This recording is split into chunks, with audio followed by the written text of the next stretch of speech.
வாழ்க வையகம், வாழ்க வளமுடன்.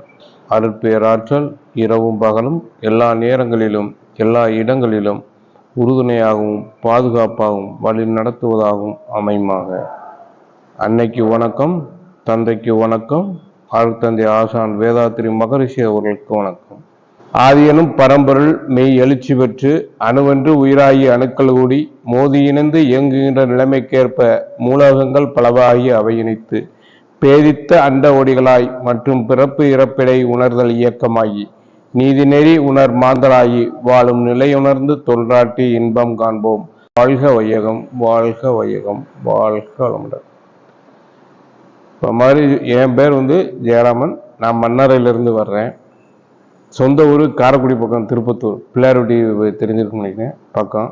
நான் இங்கே 93 ஆலியா பொள்ளாச்சி வேலைக்கு திருப்பி இந்த ஊர்லாம் நமக்கு ஒத்து வராதுன்னு போனேன். திருப்பி என்ன பண்ணேன், கை ஒடிஞ்சிச்சு.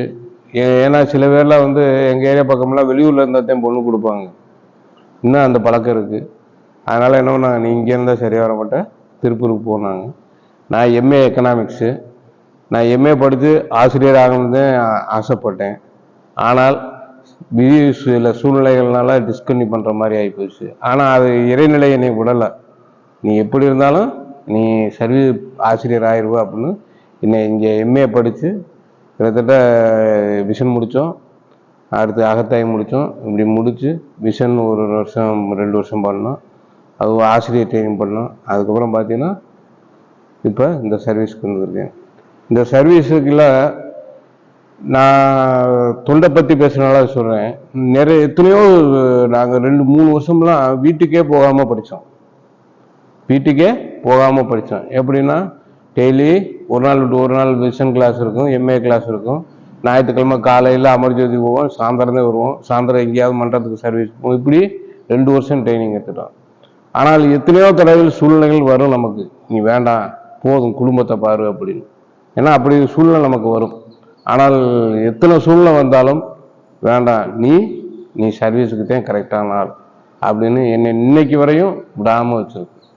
எத்தனையோ வேலை எனக்கு இப்போ ஒன்றும் இல்லை. போன மாதம்லாம் அவ்வளோ ஒரு சூழ்நிலைகள், வேணாம்ப்பா போதும். ஏன்னா மாதிரி சொல்லுவார், கடனே வாங்கக்கூடாதும்பார். 10 லட்ச ரூபா கடன் இருக்குன்னா 20 லட்ச ரூபாய் சொத்து இருக்குன்னா வித்துட்டு கடன் அடைச்சிட்டு இருப்பார்.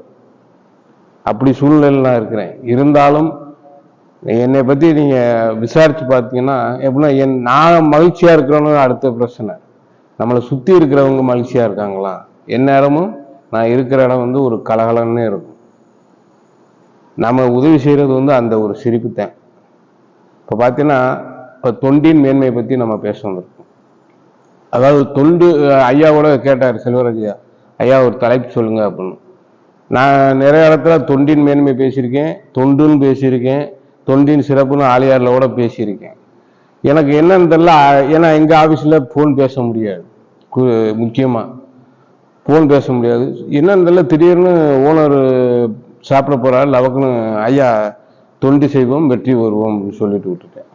ஆனால் அதுக்கான முடிவு நான் இந்த பேச்சு முடியல. ஏன் அந்த தலைப்பை எடுத்துக்கிட்டேன்னு சொல்கிறேன். இப்போ இந்த பரம்பல் தொண்டாற்றி இன்பம் காண்போம்ங்கிறோம். தொண்டு செய்யறதுல ஒரு இன்பம் இருக்குன்னு சொல்றாங்க. நம்ம எத்தனையோ வேலைகள் செய்யலாம். ஒன்றும் இல்லை, 3 வகையா நம்ம செயல்படுறோம்.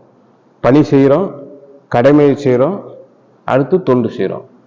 நம்ம இதை 3ஐயும் போட்டு குழப்பிக்க கூடாது. ஏன்னா நிறைய பேருக்கு அந்த கன்ஃபியூஷன் ஆகும். நான் குடும்பத்தில் தொண்டு செய்கிறேங்கிறது.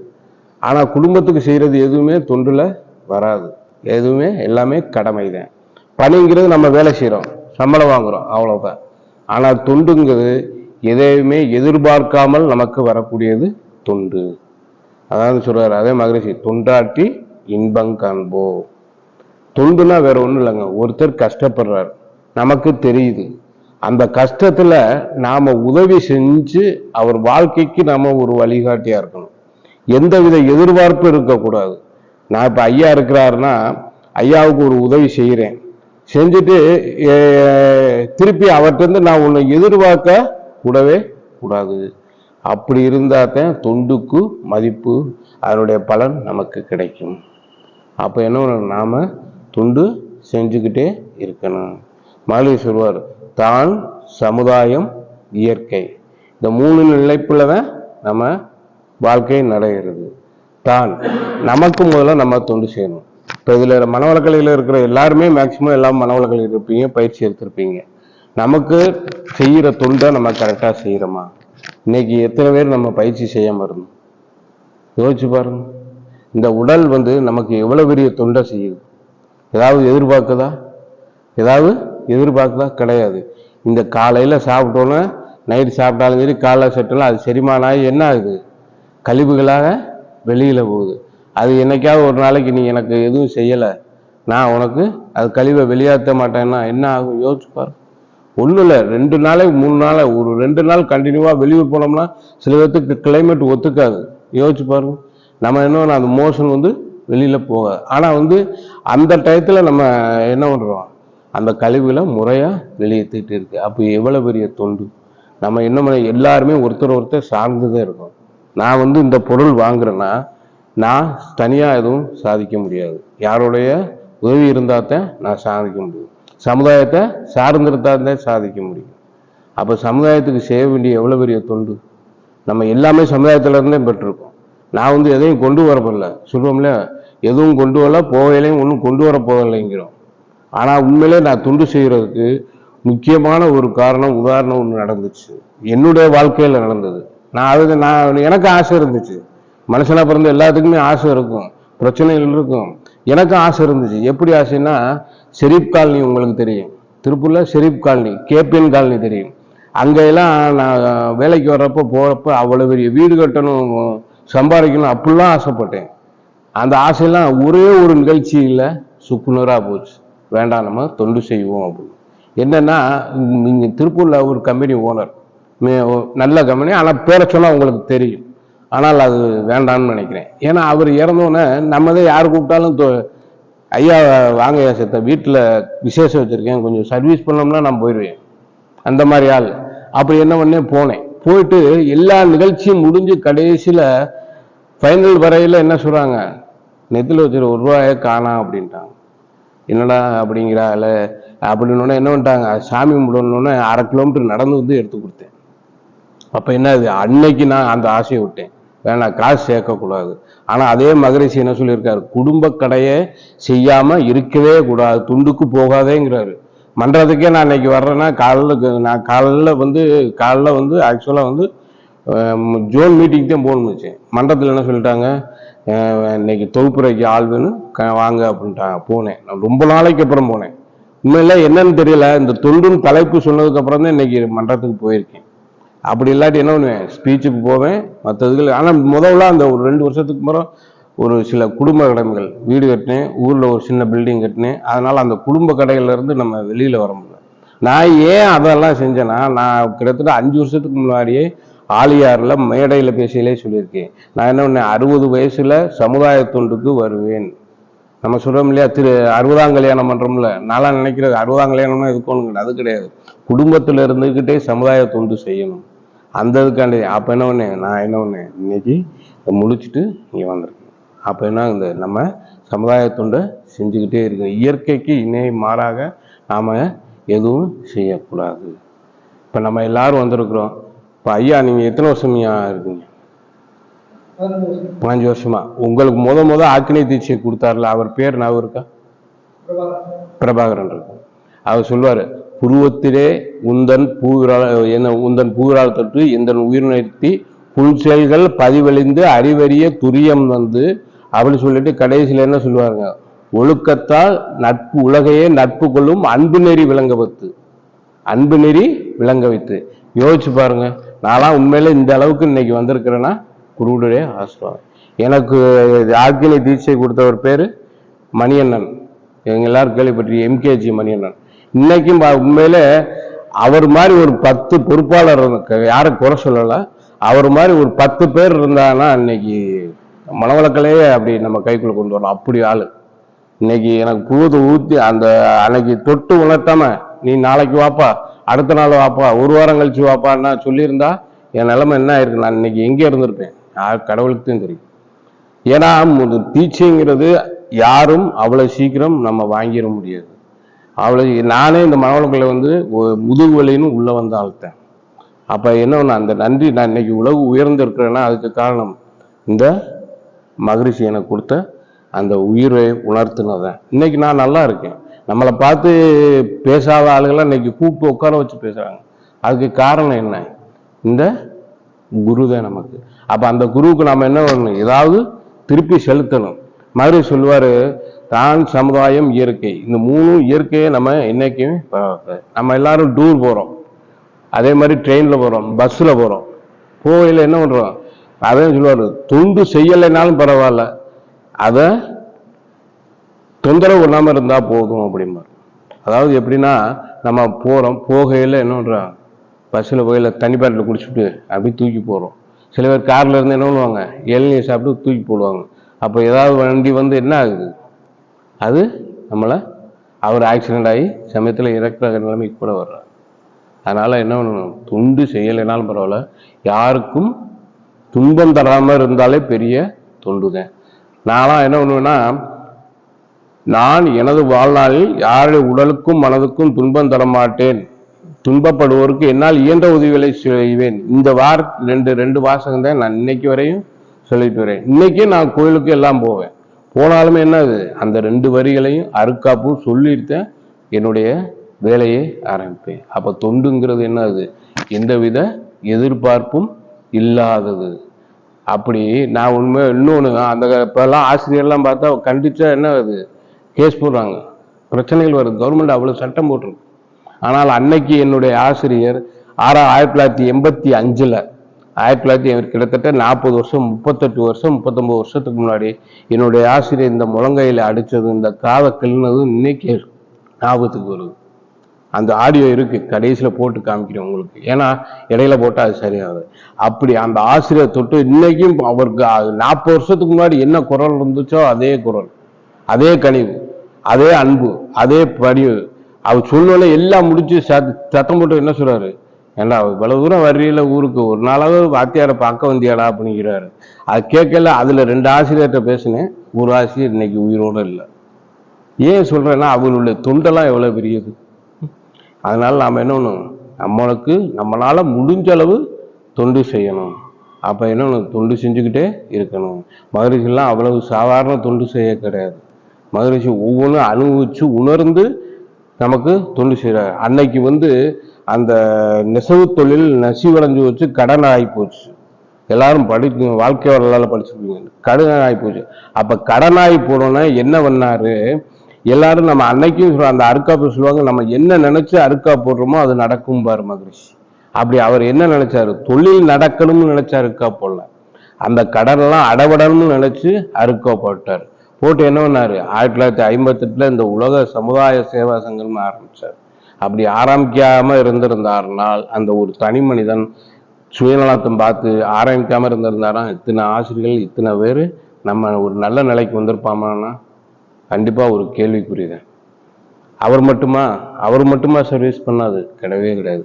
அவர் குடும்பங்கள் முதற்கொண்டு எல்லாம் சர்வீஸ் பண்ணுவாங்க. அவங்க அம்மா வந்து ஒரு அந்த பிரசவம், அந்த காலத்துல வீட்டில் பிரசவம் பார்ப்பாங்க, வீட்டில் எல்லாம் பண்ணுவாங்க. அவங்க அம்மா பிரசவம் பார்த்துக்கிட்டு எல்லா உதவியும் செஞ்சுக்கிட்டே இருப்பாங்க. ஒரு நாள் மலையில 10 மணிக்கு ஒரு இடத்துல போய் பிரசவம் பார்த்துட்டு வரையில அவங்க என்ன சொல்றாங்கன்னா, ஒருத்தர், ஏமா இந்த வயசுல உனக்கு தேவைதானா? நீ போய் வீட்டில் போய் சாக போகல, நீ எதுக்கு போய்க்கிருக்க?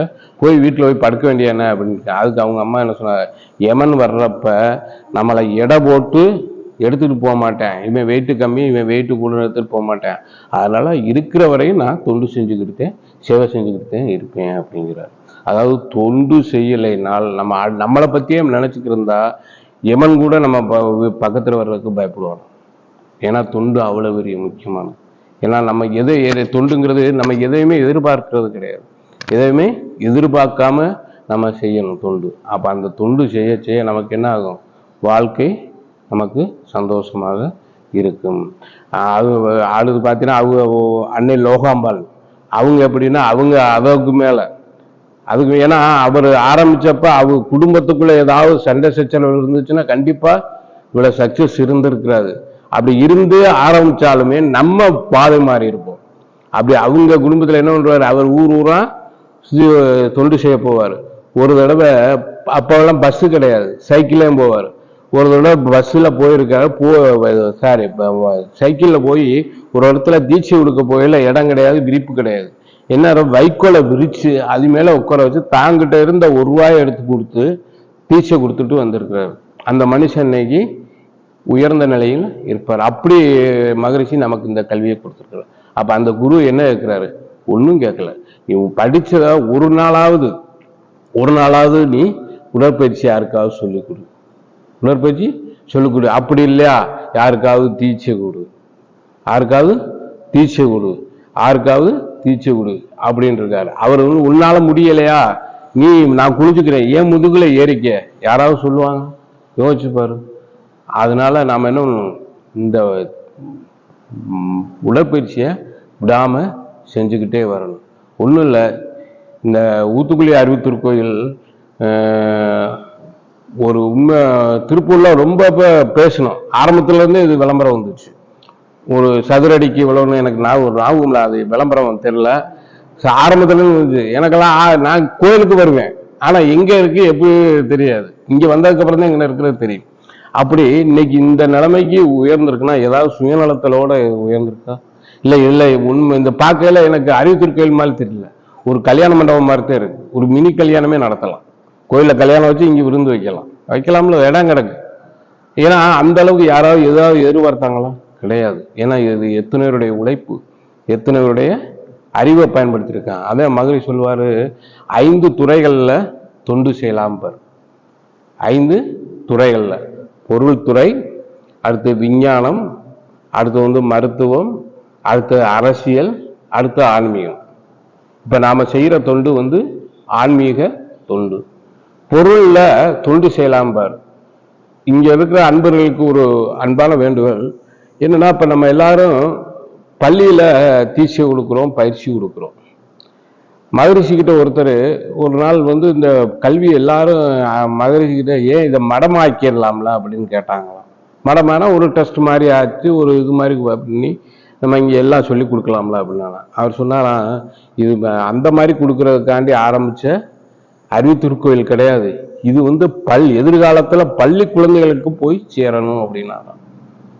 பள்ளி குழந்தைகளுக்கு இன்னைக்கு பார்த்தீங்கன்னா எல்லா பள்ளிகளிலுமே மேக்சிமம் திருப்பூர்ல ரிசல்ட் ஃபர்ஸ்ட் வந்துச்சு, பேப்பர்ல எல்லாம் என்ன வந்துச்சு, ஃபர்ஸ்ட்னு வந்துச்சு. அப்ப என்ன சொன்னாங்கன்னா, திருப்பூர்ல ஃபர்ஸ்ட் வந்ததுக்கு காரணம் மனவளக்கலை தானே பேட்டியே கொடுத்துருக்காங்க. அப்படி அவர் சொன்னப்ப இந்த பயிற்சியை நம்ம எல்லாத்துக்கும் கொடுக்கணும். அப்படி இங்க ஸ்கூல்ல பயிற்சி கொடுக்கையில ஸ்பான்சருக்கு பத்தாது. அப்படி ஏதாவது நீங்க 50 குழந்தைகளுக்கு ஸ்பான்சர் பண்ணணும்னா என்னால முடியாது, ஒரு 5 குழந்தைகளுக்கு ஸ்பான்சர் இப்படி கொடுத்து அந்த குழந்தையோட எதிர்காலத்தை உருவாக்க நீ பண்ணினா நிச்சயம் அதனுடைய பலன் நமக்கு போய் சேரும். நம்ம தீட்சை கொடுத்தோம்னு சொல்லணும்ல. இப்ப நீங்க உயர்ந்த நிலைக்கு வந்துட்டீங்க, பிரபாகரன் ஐயா தீட்சை கொடுத்தார், நீங்க உயர்ந்த நிலைக்கு வந்துட்டீங்க, உங்களுடைய பலன் அவருக்கும் போகும், உங்களுடைய பலன் அவருக்கும் போகும். நீங்க தீட்சை கொடுக்குறீங்க, நீங்க ஒரு 10 பேருக்கு கொடுக்குறீங்க, அந்த 10 பேர் வாழ்க்கையில உயர்றாங்க, அவர்களுடைய பலன் உங்களுக்கும் போகும் அவருக்கும் போகும். இப்படி அது உயர்ந்துகிட்டே போகும். நாம எல்லாருக்கும் ஒரு சிந்தனை வரும், என்னன்னா இது ஏதோ மல்டி லெவல் மார்க்கெட்டிங் மாதிரிலாம் இருக்கு, நீ 10 பேர்த்த சேர்த்து விடு, நான் 10 சேர்த்துட்டு. உண்மைதான். ஆனா அந்த மல்டி லெவல் மார்க்கெட்டிங்ல பணம் பணத்தை நோக்கியே நம்ம போய்க்கிருப்போம். யோசிச்சு பாருங்க, பணம் நோக்கி போய்க்கிருப்போம், பணம் சம்பாதிப்போம், நல்லா சம்பாதிப்போம். ஆனா சம்பாதிச்சதுக்கு அப்புறம் நாம என்ன ஆகுது, நாம ஏதாவது ஒரு நாள் எல்லாமே காணா போயிடும், ஒரு நாள் எல்லாமே காணா போயிடும். ஆனா நிறைய அனுபவங்கள்ல நான் இது பேசுறது பணம் சம்பாதிக்க கூடாதுல்ல, மனம். மகரிஷி இன்னும் சொல்றாரு, பணத்தை சம்பாதி, உன்னுடைய வாழ்க்கைக்கு பணம் தேவை, உன்னுடைய தேவை மிச்சத்தை மக்களுக்கு செலவழி, இல்லாதவங்களுக்கு செலவழின்னு சொல்றாரு. மகரிஷி மட்டும் இல்ல, எல்லா மதங்களும் மதத்தை வலியுறுத்துது. யோசிச்சு பாருங்க, நான் முஸ்லிம்ஸ்ல சம்பாதிக்கிறேன்னா அதுல 1% சேவைக்கு ஒதுக்குவாங்க. அதே மாதிரி கிறிஸ்டின்லையும் சேவை செய்யறாங்க, ஸ்கூல்ல ஆரம்பிச்சு நம்ம இதுலயுமே செலவழிக்கிறாங்க. அதுக்கு காரணம் என்ன, இந்த தொண்டு தான்.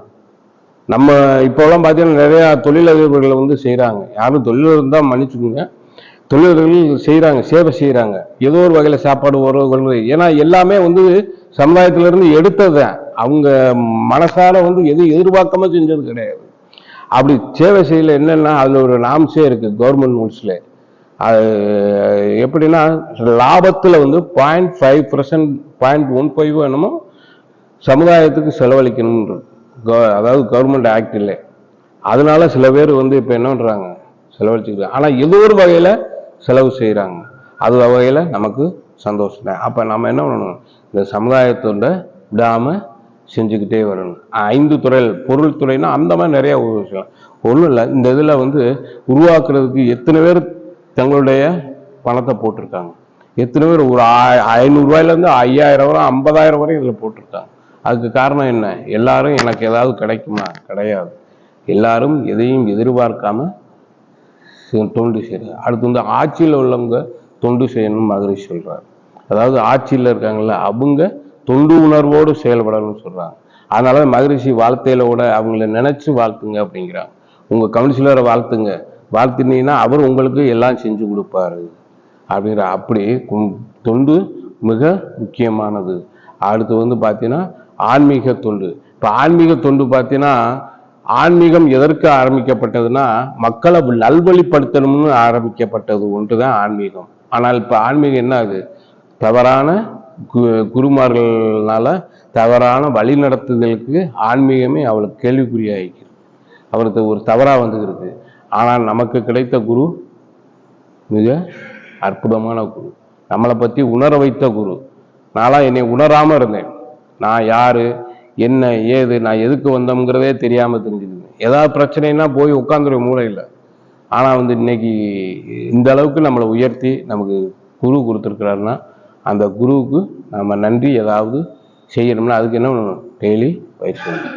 ஆனால் இன்னைக்கு வர்ற நேரம் என்னன்னு தெரியல, ஊத்துக்குழிக்கு வர்ற நேரமா என்னங்கிறது இல்லை. மன்றத்தில் இன்னைக்கு தொகுப்புரை வழங்கணுன்னு என்னை கூப்பிட்டு, ஐயா இந்த மாதிரி பொறுப்பாளர் வந்து விஷன் சேர்ந்திருக்கிறாரு, விஷன் நடத்துகிற பிஓ வந்து அவர் எம்எஸ்சி படித்து சேர்ந்துருக்கிறாரு, அதனால் நீங்கள் ரெகுலராக வந்து எங்களுக்கு அறிமுக பயிற்சி நடத்தி கொடுங்கய்யா அப்படிங்கிறாங்க. ஆனால் வந்து நான் என்னுடைய சூழ்நிலை காலையால் எங்கேயாவது சேவைக்கு போகணும்னு ஆசை. வீட்டில் என்ன சொல்கிறாங்கன்னா, பார்த்துக்குங்க பக்கத்து இடமா இருக்கிறதுனால நீங்கள், ஏன்னா நான் 8:30 மணிக்கு ஆஃபீஸ்க்கு உள்ளே போய் ஆகணும், 8:45 போனால் 1/2 மணி நேரம் சம்பளம் காட்டு. அப்போ யோசிச்சு பாருங்க. ஒன்று மகரிஷி சொல்லியிருக்காரு, மகரிஷி ஒன்றினால் ஒன்று கிடக்கூடாது, நம்ம இதை செய்யல அது கிடக்கூடாது. அதனால சரி வரட்டும் நான் யோசிச்சு சொல்றேன் இருக்கு. ஏன்னா இன்னைக்கு அவ்வளவு மனதுக்கு நிம்மதியா இருக்கு. ஏன்னா 2 வருஷம் ஆச்சு, 2 வருஷம் ஆச்சு மன்றத்து பக்கமே போய் கிளாஸ்னா போவேன் அவ்வளவுதான். ஆனா இன்னைக்கு நான் வாழ்க்கையில 2 வருஷத்துக்கு உயர்ந்திருக்கேன்னா நல்லா உயர்ந்திருக்கேன், அதுல எந்த மாற்று கருத்தும் கிடையாது. சொல்றதுல எதுக்குமே நம்ம கூச்சப்பட மாட்டேன். சொல்லுவாரு இவர் ஆர்ஆர் பிரியாணி ஓனர் நினைக்கிறேன், சேலம் ஆர்ஆர், நான் 10 கார் வச்சிருக்கேன் 20 வீடு வச்சிருக்கேன்னு பேட்டி கொடுப்பாரு. நான் அது மாதிரி எனக்கு நல்ல சந்தோஷமா இருக்கு, மகிழ்ச்சியா இருக்கேன். ஆனா நான் வந்து இந்த மகிழ்ச்சி சந்தோஷமெல்லாம் எனக்கான கிடையவே கிடையாது. நான் என்னுடைய குடும்ப கடமைகளுக்காண்டி இதெல்லாம் ரெடி பண்ணியிருக்கு. ஏன்னா நாளைக்கு நம்ம இல்லைனாலும் நம்ம குடும்பம் கஷ்டப்படக்கூடாது. அதாவது நம்ம குடும்ப கடைகள் செய்யாம விட்டுட்டு போயிட்டோம், நம்ம சொல்ற எந்த நிம்மதியும் இல்லாமல் இருக்கக்கூடாது. அப்படிங்கிற நோக்கத்தில் அவங்களுக்கு என்ன தேவையோ அதை ரெடி பண்ணிக்கிட்டு நம்ம ஆடுறோம். நமக்கு என்னைக்குமே வந்து மகரிஷிக்கு தொண்டு செஞ்சுக்கிட்டே இருக்கணும், மகரிஷி தொண்டு செஞ்சுக்கிட்டே இருக்கணும். அதே மாதிரி சொல்லுவார், உன்னால் என்ன முடியுதோ அதை செய், உன்னால் என்ன முடியுதோ அதை செய், இயற்கையை பாதுகாத்துக்குங்க அப்படிம்பாரு. நம்ம ஒன்றும் நீர்நிலைகள்லாம் அவ்வளோ மோசமாக இருக்குது. இப்போல்லாம் பார்த்தீங்கன்னா இந்த ஃபேஸ்புக்கில் ஒரு விளம்பரம் வந்துச்சு. எப்படின்னா ஒருத்தர் வந்து இந்த குளம் எந்த யார் கண்ட்ரோல் பொங்குன ஒரு குளம் இருக்குன்னா, ஒன்றும் இல்லை, இப்போ ஊத்துக்குழியில ஒரு குளம் இருக்குன்னா நீங்கள் தாலுகா ஆஃபீஸில் போய் இந்த குளம் யார் கண்ட்ரோலில் இருக்கணும், நீங்கள் சுத்தம் பண்ண நினைக்கிறீங்க, மனவளக்கலையிலேருந்து சுத்தம் பண்ண நினைக்கிறேன், யார் கண்ட்ரோலில் இருக்குன்னா அவங்க ரிசல்ட் கொடுப்பாங்க. அதை வச்சு அவங்கள்ட்ட பெர்மிஷன் வாங்கி நம்ம தூர்வாரணும், தூர்வாரி சுத்தம் பண்ணலாம். ஆனால் அந்த சிவகங்கை காரைக்குடிக்கிட்ட ஒரு குளத்தை, எங்கூர் குளம் தான், திருப்பத்தூர்ல முருகுடி கம்மாயின்னு ஒன்று இருக்கு. இன்னைக்கு வரையும் கிட்டத்தட்ட ஒருத்தர் 1 மாசமா 2 மாசமா போராடுறாரு, அது குளம் யார் கண்ட்ரோல்ல இருக்குன்னு தெரியல. ஒருத்தர் சொல்றாங்க காரைக்குடி கண்ட்ரோல், ஒருத்தர் சொல்றாங்க திருப்பத்தூர் கண்ட்ரோல், ஒருத்தர் தேவகோட்டை கண்ட்ரோல், ஒருத்தர் மதுரை கண்ட்ரோல், இப்படி எல்லா பக்கமும் போய்கிட்டே இருக்கிறார், போயிட்டே இருக்கிறார். அப்போ என்ன பண்ணுங்க, நம்ம தொண்டு செய்ய நினைச்சாலும் நல்லது செய்ய நினைச்சோம்னாலும் நமக்கு தடங்கள் வரத்தான் செய்யும். அதையும் மீறி நம்ம நல்லது செய்யணும். எந்த எதிர்பார்ப்பும் இருக்கக்கூடாது. நீர்நிலைகளை நம்ம பாதுகாக்கணும். நீர்நிலை இயற்கையை நம்ம பாதுகாக்கணும். கொரோனாவெல்லாம் பார்த்தீங்கன்னா கொரோனா வந்துச்சு, எல்லாருக்கும் எத்தனையோ உயிர்கள். கொரோனா வந்து பாதி இறந்ததுக்கு காரணம் கொரோனா கிடையாது, நம்மளுடைய பயத்தினால தான் இறந்தது. அதில் நான் 100% சொல்லுவேன். நிறைய பேர் அப்படி. ஏன்னா ஒரு சின்ன சுரமில்லை மகரிஷி என்னத்துக்கு அவ்வளோ வலிமை இருக்கும் சொல்லுவாங்க. நீ உங்களுக்கு காய்ச்சல் இருக்கா, இருமல் இருக்கா, கொரோனா அறிகுறிம்பாங்க. நம்ம என்ன பண்ணுவோம், கொரோனாவோன்னு பயந்துக்கிட்டே இருப்போம். அதனால தான் நமக்கு பாதி கொரோனா வந்தது. அன்னைக்கு கொரோனா வந்தப்ப கொரோனா மக்களுக்கு வழி நடத்தியதா அப்படிங்கிற ஒரு பாடம் புகுத்தியதா ஒரு தலைப்பில் பட்டிமன்றத்தில் 4 விஷயம். அதுக்கே கூட எல்லாரும் பசங்கள்லாம் ஃப்ரெண்ட்ஸ் எல்லாம், ஏன்னா நாங்கள் ஒரு 20 பேர் இருக்கோம், எல்லாரும் ஒன்றாத்தையும் போவோம், என்னாத்தையும் போடுவோம்.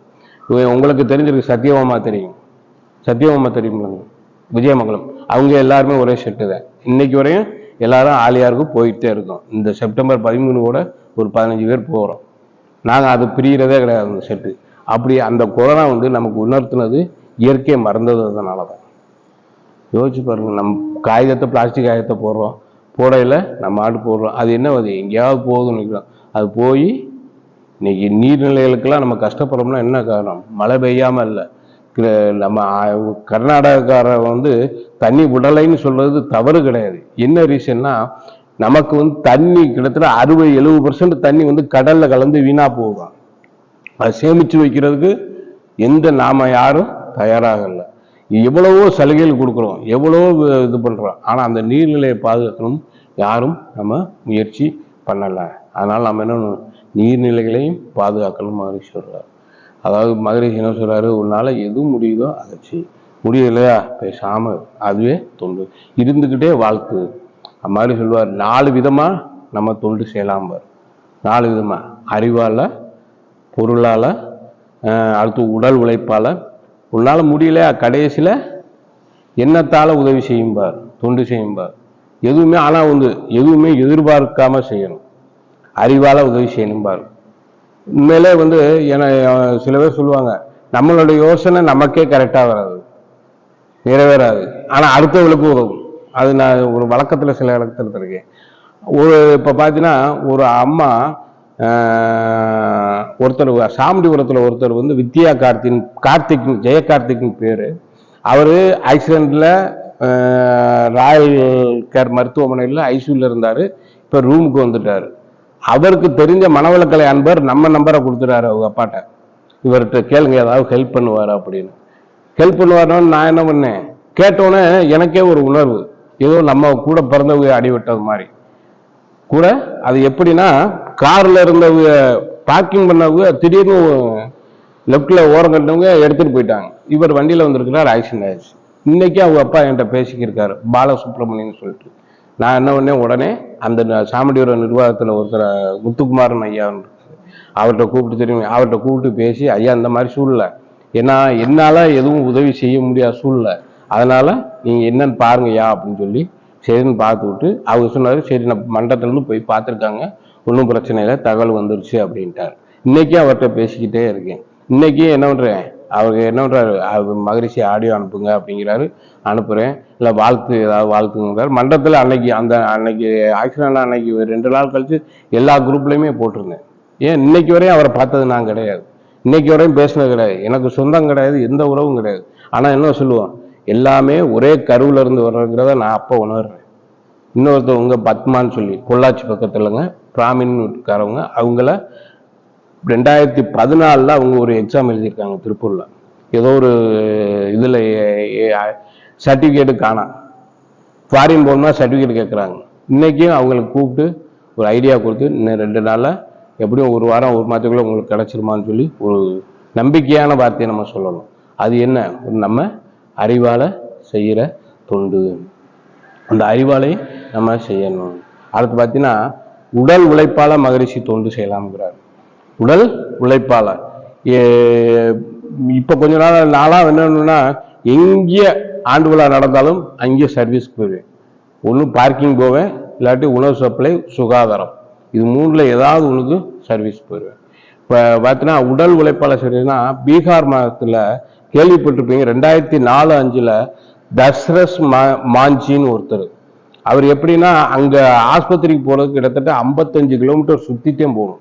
சாதாரணமா ஒரு சீரியஸ்னாவே என்ன பண்ணணும், ஒரு 50 கிலோமீட்டர் 55 கிலோமீட்டர் சுத்தித்தான் போகணும்.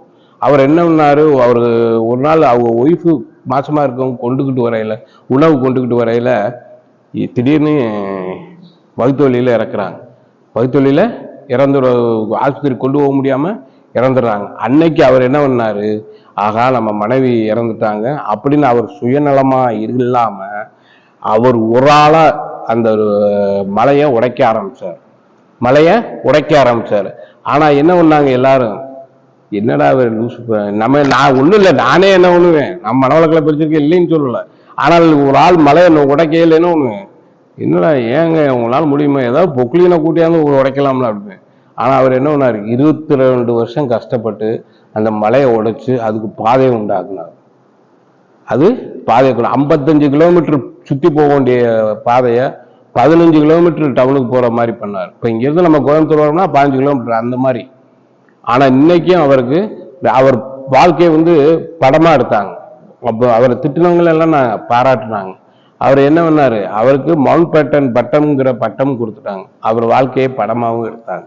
அவர் ஏதாவது எதிர்பார்த்து செஞ்சா யோசிச்சு பாருங்க. தனி மனிதன் ஒரு சமுதாயத்துக்கும் தொண்டு செய்ய முடியுங்கிறதுக்காண்டி சொல்லுவார்.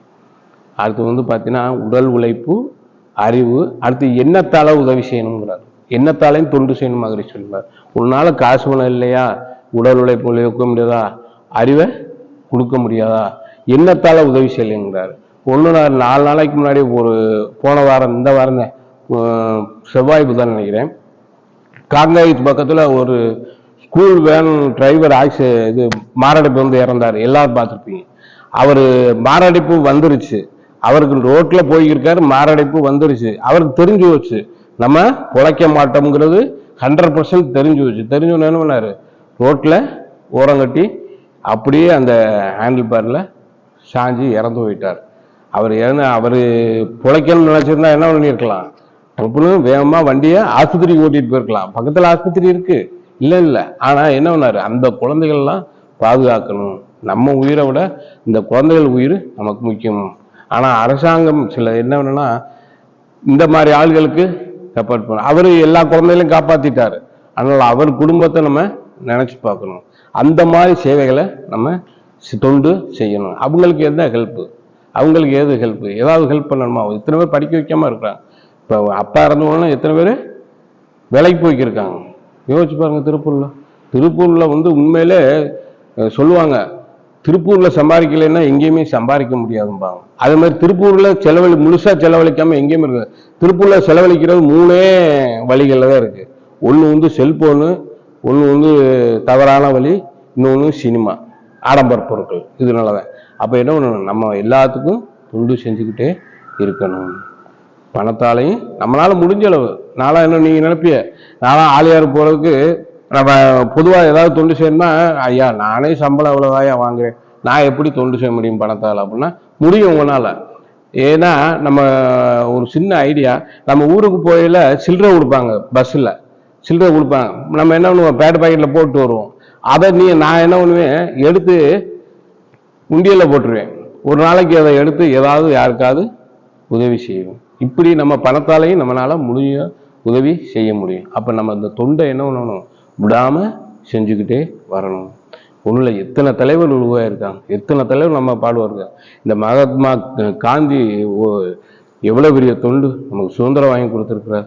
அன்னை தெரசா எடுத்துக்கங்க, எனக்கு பிடிச்சதுல அன்னை தெரசாவை பிடிக்கும், ரொம்ப பிடிக்கும். ஏன்னா ஒரு ஆளுகிட்ட இப்போ உதாரணத்துக்கு உங்க பேர் என்னங்கய்யா? கிருஷ்ணசாமியாவை எனக்கு பிடிக்கல. அவர் ஏதாவது ஒரு தப்பு அவர் நடக்குது, ஆனா அவர் என்னைக்குமே நாம மேல வரணும்னா தவறா யாரும் நினைக்கூடாது. அவர்கிட்ட என்ன நல்ல பழக்கம், அவர்கிட்ட என்ன நல்ல குணங்கள், அதை மட்டும் நாம எடுத்துக்கணும். அப்ப அப்படி ஒவ்வொருத்தரும் எத்தனை பேர் நமக்கு தொண்டு செஞ்சிருக்காங்க. மகாத்மா காந்தி எடுத்துக்குங்க, அன்னை தெரசா எடுத்துக்குங்க. இன்னைக்கு அன்னை தெரசா ஆரம்பிச்சதெல்லாம் இன்னைக்கு எவ்வளவு பெரிய இதா வளர்ந்துருக்கு. ஏன் மகாகவி பாரதியார் எடுத்துக்குங்க, மகாகவி பாரதியெல்லாம் எவ்வளவு பெரிய தொண்டு. அவர் சொல்லுவார், காக்கை குருவிகள் எங்கள் ஜாதி அப்படின்பார். அவர் என்னன்னு வரான், ஒய்ஃபு அரிசி வாங்கி வச்சுட்டு போவாங்க. அரிசி வாங்கி வச்சுட்டு போவாங்களாம். அந்த அம்மா வெளியில போயிட்டு வர்றதுக்குள்ள அந்த அரிசி பூரா எடுத்து காக்கை குருவிகளுக்கு போட்டுருவாராம். போயிட்டு வந்தோன்னே கேட்டா என்னன்னு வரான், அந்த பாட்டை பாடுவாராம். அப்ப வீட்டுக்குள்ள அந்த மாதிரி சண்டை சச்சரவு இருக்கும். ஒரு தடவை பாண்டிச்சேரியில பாரதியார் இருக்கிறப்ப அப்ப என்னன்னா அந்த இது வந்துச்சுல்ல, சுனாமி வந்துச்சுல்ல, அது மாதிரி மிகப்பெரிய சுனாமி வந்துச்சான். எத்தனையோ ஆயிரம் உயிர்கள் இறந்து கிடந்திருக்கு. எத்தனையோ ஆயிரம், அதாவது கடற்கரை பாண்டிச்சேரிங்கள கடற்கரைங்கள உயிர்கள் அப்படியே சிதறி கிடந்திருக்கு. என்ன பண்ணியிருக்காங்க, மறுநாள் ஒரு 2 நாள் கழிச்சு எல்லாத்தையும் தூக்கி அப்படியே ஓரமா அடிக்கிருக்காங்க. இவர் பாரதியார் போய் என்ன பண்ணியிருக்காரா, அந்த குருவிகள் காக்கையெல்லாம் செத்து கிடந்திருக்கு, பறவைகள் எல்லாம் விலங்குகள் எல்லாம் செத்துருக்க, அதை பூரா எடுத்து ஓரமா அடுக்கி இருக்கிறாரு.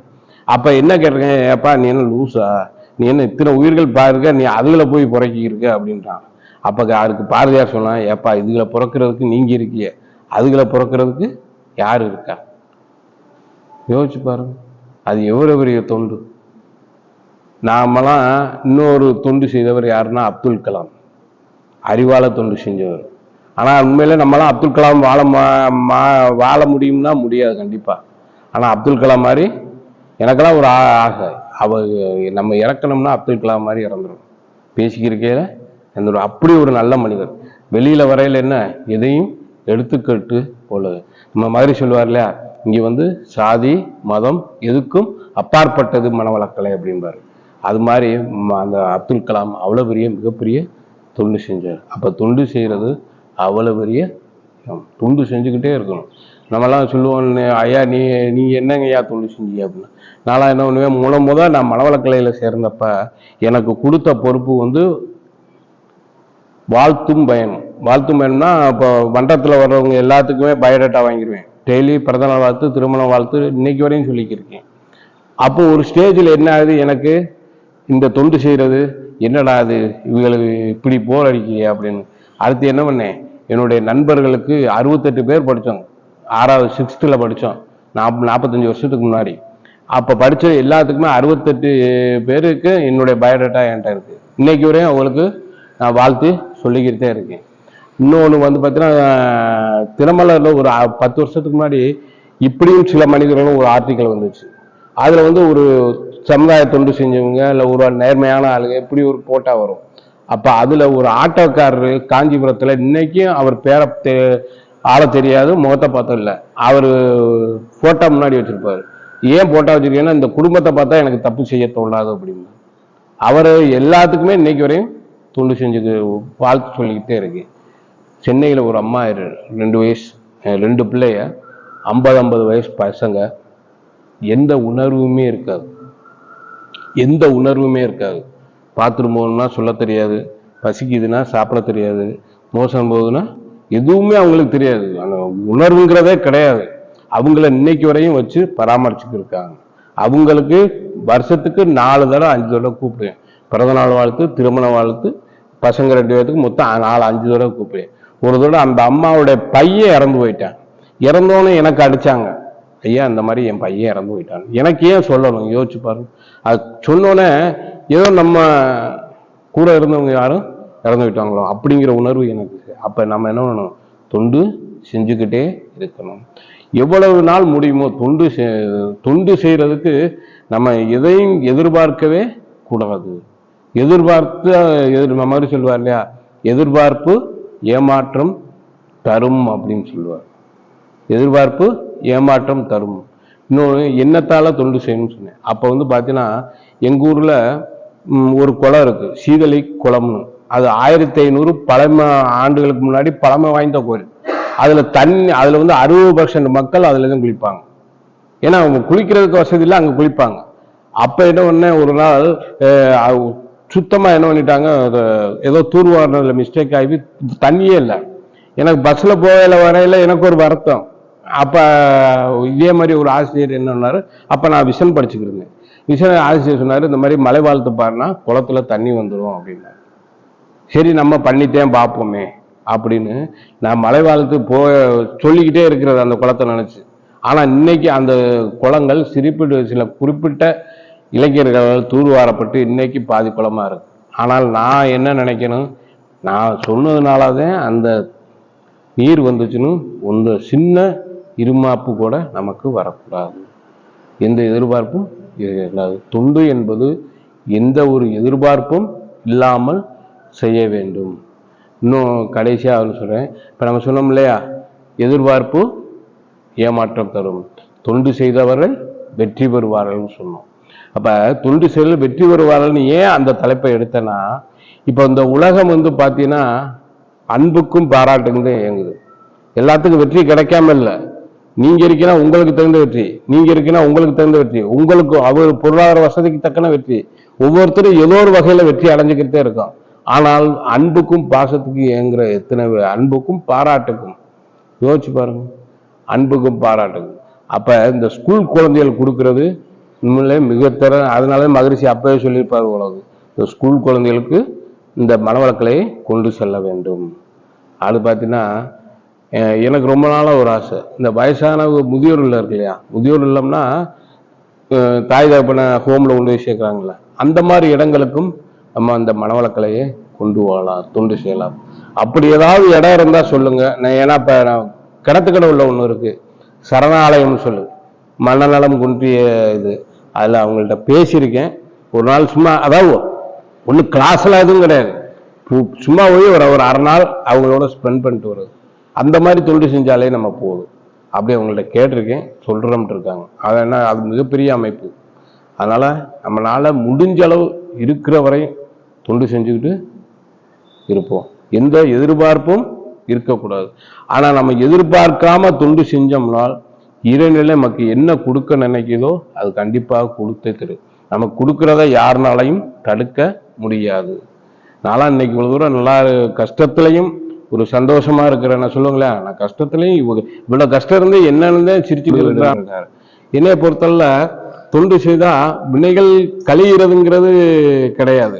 எப்படின்னா, நம்ம தொண்டு செய்ய செய்ய புண்ணியம் இல்லை, இருங்க அலை முடிஞ்சியா, அலை இல்லை இல்லையா, புண்ணியம் ஜாஸ்தி ஆகிட்டே இருக்கும். அப்ப அந்த பாவங்கள் கீழே இருக்கும். இந்த புண்ணியம் இறங்கி முடிச்சாத்தான் அந்த பாவங்கள் செயல்படும், அதுவரையும் அது செயல்படாது. அதனாலதான் அப்படி ஒரு நம்பிக்கை. அதனாலதான் இந்த தொண்டு செஞ்சுக்கிட்டே இருக்கணும். அதே மாதிரி இந்த ஊத்துக்குழி அறிவுத்திருக்கோயிலுக்கும் எனக்கு வாய்ப்பு கொடுத்த உங்கள் அனைவருக்கும் நன்றி கூறி, எனக்கு வாய்ப்பு கொடுத்த அனைவருக்கும் நன்றி கூறி விடுகிறேன். வாழ்க வையகம், வாழ்க வையகம், வாழ்க.